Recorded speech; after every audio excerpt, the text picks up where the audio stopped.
কোটা বিরোধী আন্দোলনে উত্তাল বিভিন্ন ক্যাম্পাস, সঙ্গে অবরোধ ও যানজট। সরকারি চাকরিতে কোটা পদ্ধতি বাতিল, 2018 সালে পরিপত্র পুনর্বহাল সহ মোট 4 দফা দাবিতে কোটা বিরোধী আন্দোলন চলছে দেশের বিভিন্ন বিশ্ববিদ্যালয়ে। এদিকে কোটা আন্দোলনের সমন্বয়কে হল থেকে বের করে দেওয়ার খবরে মধ্যরাতে দাবিতে বিক্ষোভ। কোটা বাতিল আন্দোলনের অন্যতম নেতা সার্জিস আলমকে ঢাকা বিশ্ববিদ্যালয়ের ওমর 21 হল থেকে বের করে দেওয়ার খবরে রাতে বিক্ষোভ করেছে শিক্ষার্থীরা। ছাত্রলীগের নেতাকর্মীরা বিশ্ববিদ্যালয়ের প্রাণীবিদ্যা বিভাগের মাস্টার্সের শিক্ষার্থী সার্জিসকে হল থেকে বের করে দেবে বলে বৃহস্পতিবার রাত 10টার দিকে জানা যায়। সার্জিসের দাবি, কোটা বিরোধী বিক্ষোভে নেতৃত্ব দেওয়ায় তাকে ওমর 21 হল শাখা ছাত্রলীগের কমিটির নেতারা হল থেকে বের করে দেওয়ার সিদ্ধান্ত নেন। এই খবর ক্যাম্পাসে ছড়িয়ে গেলে রাত 12:15টার দিকে বিভিন্ন হল থেকে শিক্ষার্থীরা 21 হলের সামনে জড়ো হয়। সেখানে তারা কোটা বিরোধী বিক্ষোভের সমর্থনে স্লোগান দিতে থাকে।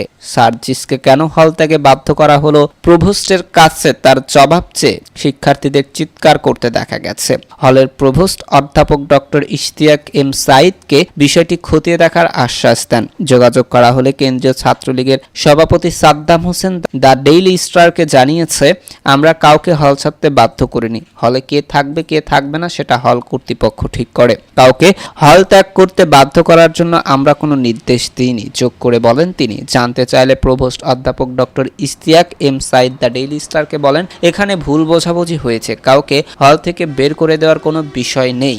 এখন প্রশ্ন, কোটা পদ্ধতি নিয়ে কেন বিতর্ক?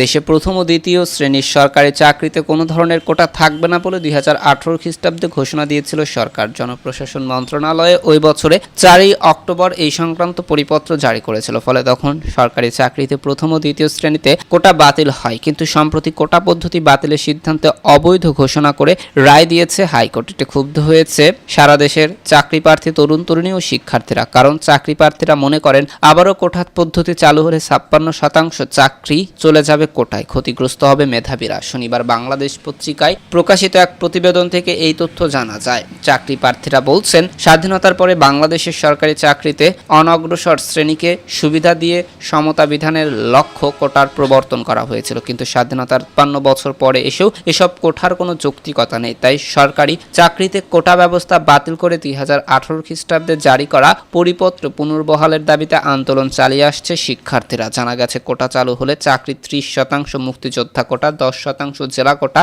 10% নারী কোটা, 5% ক্ষুদ্র নৃগোষ্ঠী কোটা ও শর্ত সাপেক্ষে 1% প্রতিবন্ধী কোটা সহ মোট 56% এই খাতে চলে যায়। চাকরি প্রার্থী তরুণ তরুণীদের অভিমত, সরকারি চাকরির জন্য যে দেশে লাখ লাখ ছেলে মেয়ে লড়াই করে, লিখিত মৌখিক সব উত্তীর্ণ হয়েও পদ কম বলে চাকরি না পেয়ে আহাজারি করে, সেই দেশে চাকরিতে কোটায় এত বেশি নিয়োগ মেনে নেওয়া যায় না। তারা বলছে 56% কোটা থাকাকালে অনেক দেশে কোটাধারী আবেদনকারী না পাওয়ার পথ শূন্য থাকতো। তাই বর্তমানে কোটার জন্য যৌক্তিকতা নেই।